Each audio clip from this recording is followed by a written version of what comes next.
Good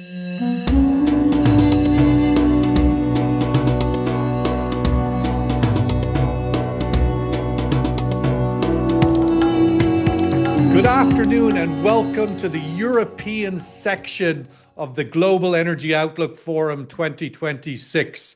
We've been through Asia, we've been through the Middle East, and now we bridge into Europe with passing through. You can't go to Europe, you can't leave the Middle East without stopping off in the very important country of Turkey. And we're facing this question: Turkey at a geostrategic crossroads once again between East and West. Is it East versus West? We've no better person to navigate through the connection of the continents but Mehmet Öğütçü, chairman of the London Energy Club. Mehmet, welcome, joining us today from Nice in the south of France. Thank you for being with us. Pleasure to join you, Sean, as always. Let's kick off with the sort of big question, bridging all of these worlds, Middle East to Asia, to Central Asia, to Europe, to Russia, and that is the Ukraine war, and how it has impacted Turkey. And the question I wanted to get your sort of initial thoughts on: has the Ukraine war permanently embedded Turkey into Europe's energy security architecture? Something we may not have seen in the past. Turkey and energy security for Europe, not necessarily the case. But has this shifted? Has Russia's invasion of Ukraine embedded Turkey now into Europe's energy security architecture, or is it just a temporary moment? Your thoughts? I think things are still in flux, and Turkey has not been embedded into European new energy architecture, unfortunately, still seen as a peripheral transit nation that can allow Caspian gas to move, or some LNG perhaps. And electrical connections have not been made yet, except some small scale with Bulgaria and Greece. But about Turkey being termed as a bridge between East and West, North and South, I think Turks now don't want to use this terminology, because bridge is connecting two shores, whereas Turkey sees itself as a strategic autonomous power, geopolitically as well as energy-wise, not something over which you pass through. Because I mean, if you look at this from the European perspective, can Europe realistically de-risk from Russian energy? I mean, they're famously having stated that by 2027, all natural gas supplies from Russia to Europe should end, including LNG. Can that realistically be achieved without fully integrating Turkey into its energy strategy? I think Europe has made great success in terms of getting out of the Russian supplies of gas, especially oil and others, and LNG increasingly. As you said, they legislated that by 2026, they will get rid of all Russian pipeline gas or LNG. Then 27, all the pipeline gas. The only pipeline coming from Russia to Europe right now is Turkstream via Turkey. This is about 18 BCM this year. And Turkey has a huge gas import capacity beyond its own needs. Turkey consumes around 50 BCM a year.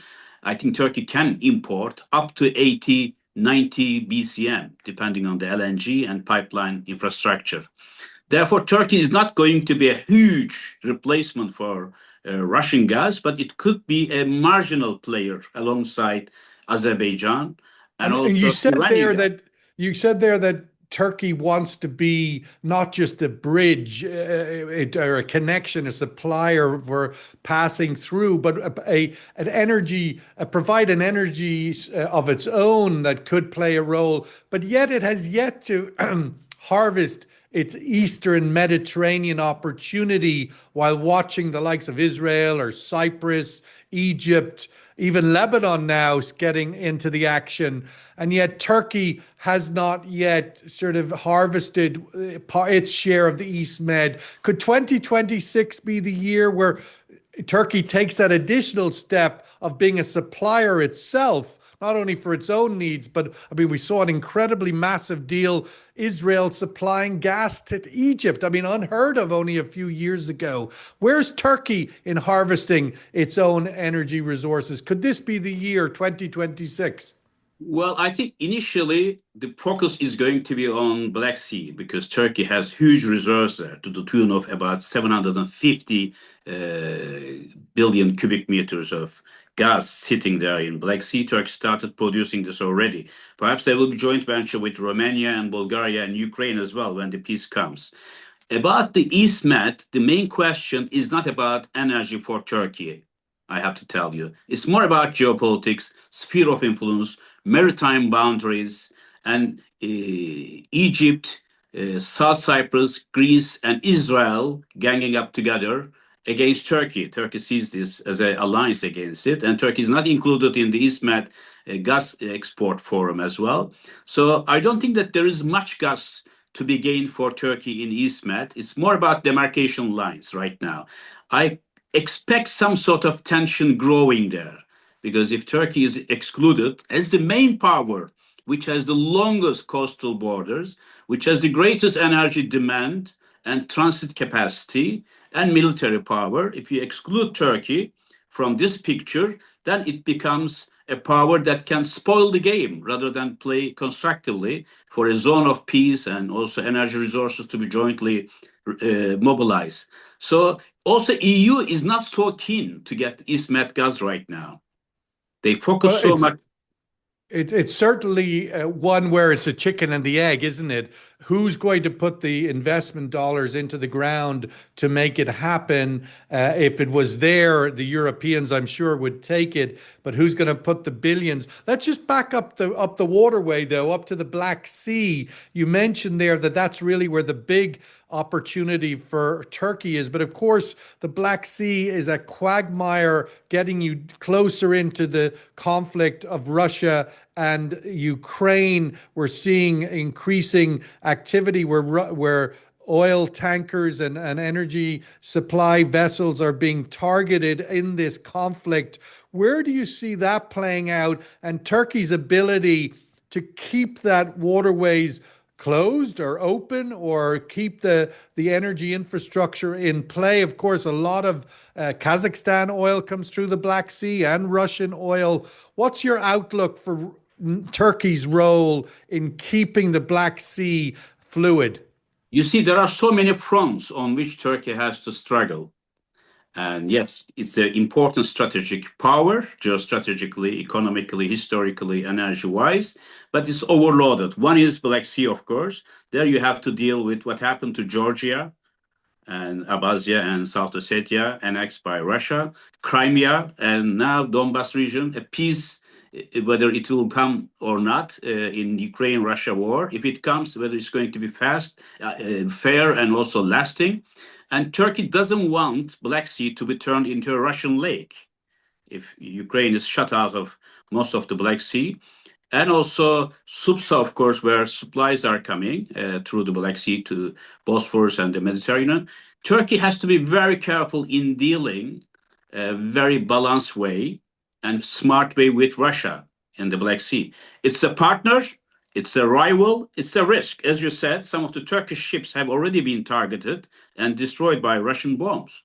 We also saw some Russian drones coming all the way to Ankara, then hit down by Turkish F-16s. So it's a very delicate balancing act. Also, if there is going to be a settlement, thanks to Trump or whoever can do it, engineer it, whether Russia will be reaccepted to the European energy security.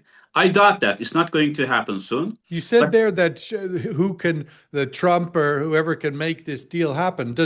Given what you just said, does Turkey not have a role to play at the beginning of this conflict between Russia and Ukraine?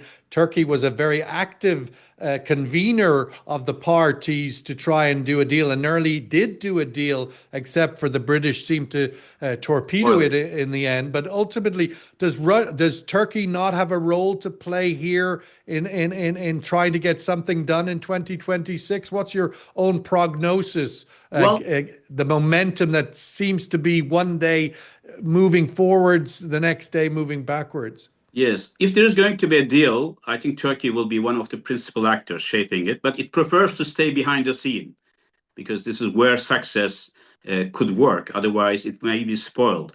And Turkey is in a talking term with Zelensky and Putin and Trump. It's a unique position. No other country in NATO could do this. Therefore, if there is going to be a deal, I think Turkey will be one of the major facilitators because it has a vital interest for its own survival, for its own interest as well. So I believe that it's going to happen this year in 2026. And Trump trusts Erdogan, Putin and Zelensky trust also Erdogan. So there's going to be a deal. It will have some implications for the energy world as well, both in Europe, in the Caspian and Black Sea region. But Turkey is very worried about the possibility of Ukraine being crushed by the weight of this agreement and Russia having an upper hand.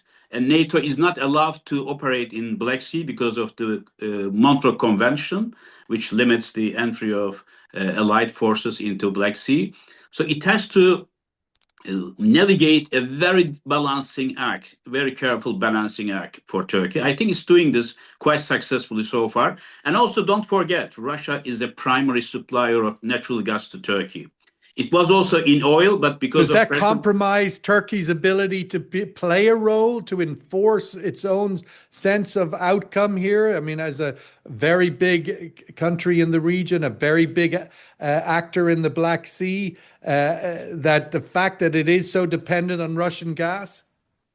Well, Russia also depends on Turkey for the nuclear power plant that it's building in Mersin Akkuyu. So it's, I think, give and take somehow. But it's a matter of trust between the leaders and also balancing the national interest.